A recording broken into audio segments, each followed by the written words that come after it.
अच संधि में लोपः साकल्यस्य सूत्र जो है इसका पाठ नहीं हो पाया है, इसलिए इसको हम अलग से कह रहे हैं। लोपः साकल्यस्य ये सूत्र कहता है, सबसे पहले तो हमको ये समझना चाहिए कि जिसमें लोपः साकल्यस्य माने साकल्यस्य लोपः माने साकल्यस्य मतेन लोपः, साकल्य नाम का कश्चन वैयाकरणः वर्तते तस्य मतेन अत्र लोपः भवति, न तो पाणिनि मतेन। तो यत्र पाणिनि मतेन न भवति तत्र पाणिनि तस्य वैयाकरणस्य नाम स्वीकरोति। यथा अवंग स्फोटायनस्य, अत्रापि यहाँ भी स्फोटायन के मत में जो है सो अवंग आदेश होता है। तो यहाँ ये कहता है लोपः साकल्य से, मैंने साकल्य के मत में लोप होता है। क्या होता है? लोप होता है।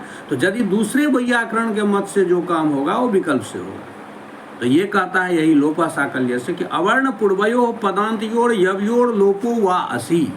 अवर्ण पूर्वयो पदांतयोर यवयो माने अवर्ण पूर्वक, अवर्ण इत्युक्ते अपूर्वक, पदांतयो पदांत का जो य और व उसको लोप हो जाए अस्पर में रहने पर विकल्प से, ये सूत्र कहता है।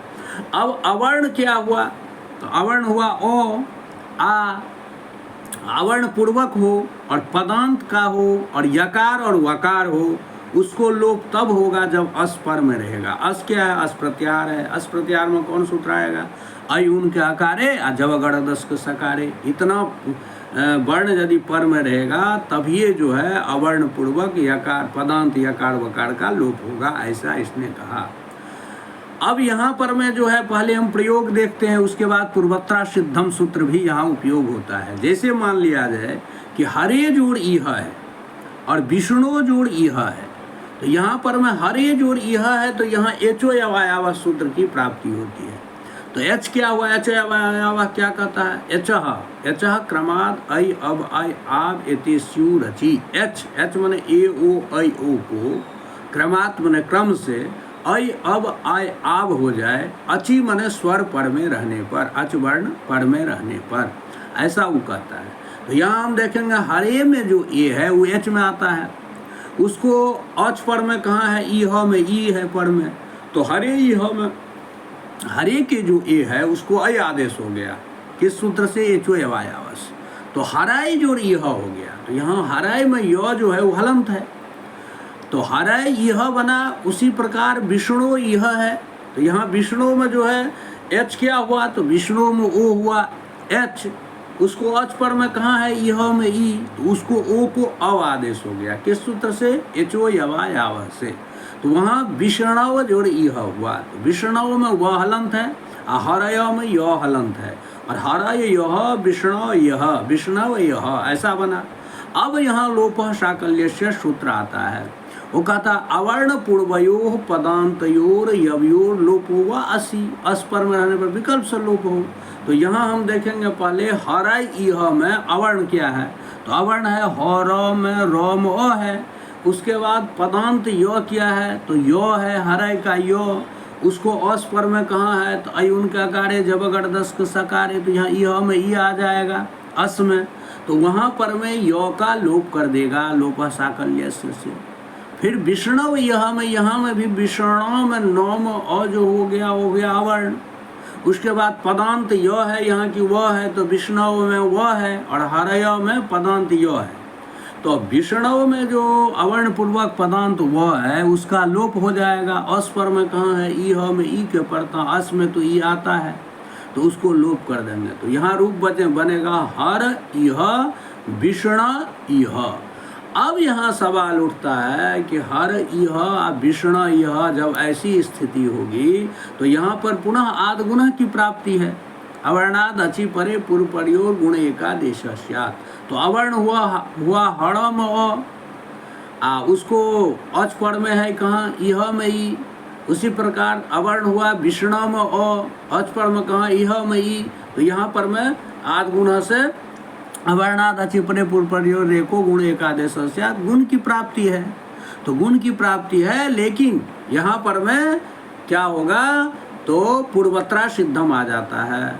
और वो कहता है कि जहाँ पर सपाद सप्ताध्यायी प्रति त्रिपाद्य सिद्धा त्रिपाद्याम अपि पूर्वम प्रति परम शास्त्रम असिद्धम स्यात्। ये कहता है कि सवासात अध्याय के प्रति त्रिपादी जो है, मतलब 3 पाद जो है वह सिद्ध है, और त्रिपादी में भी पूर्व के प्रति पर शास्त्र जो है यह सिद्ध होता है।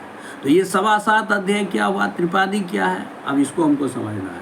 देखिए, पाणिनि के लिखा हुआ जो अष्टाध्यायी है, उस अष्टाध्यायी में 8 अध्याय है और एक अध्याय में 4 पाद है। तो एक अध्याय में 4 पाद हुआ तो 8 अध्याय में 832 हो जाएगा पाद। तो 7.25 अध्याय मीन्स हो गया कि 7 अध्याय पूरा और 8वां अध्याय का प्रथम पाद। तो इसके अंतर्गत जो सूत्र रहेगा उसके अपेक्षा त्रिपादी जो है, यानी 8वें अध्याय के द्वितीय तृतीय और चतुर्थ अध्याय का सूत्र जो होगा वह सिद्ध होगा। और उस त्रिपादी में भी पूर्वम प्रति परम शास्त्रम, पूर्व के प्रति पर शास्त्र सिद्ध होता है। तो इसको हम जानेंगे कैसे, तो इसको लवकौमुदी में, जब लवकौमुदी भी हम पढ़ते हैं तो उसमें हमको सूत्र संख्या दिया रहता है, ध्यान देना होगा। जैसे अदेंग गुना देखिए, उसमें है 1 1 2, तो इसका मतलब हुआ कि 1 माने प्रथम अध्याय है, 1 माने हो गया दूसरा, 1 माने प्रथम पाद, और 2 माने हो गया दूसरा सूत्र है।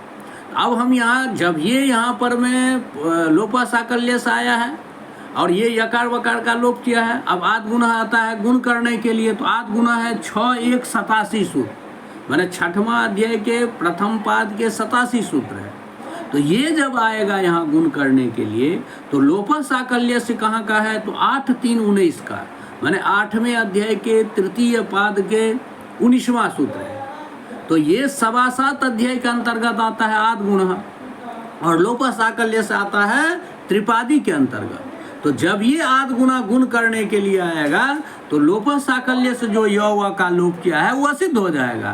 तो वह सिद्ध हो जाएगा तो वो अपना किया हुआ जो उसको काम है यकार वकार लोप वो छोड़ करके चला जाएगा, तब वहाँ पर में क्या होगा, फिर गुण की प्राप्ति नहीं होगी। तो इसलिए यहाँ पर 2 ही रूप रह जाता है, एक लोपा साकल्य से लोप पक्ष हरय्य, और दूसरा जिस पक्ष में लोप नहीं हुआ क्योंकि विकल्प से है लोपा साकल्य, तो उसमें हरय्य हो जाता है।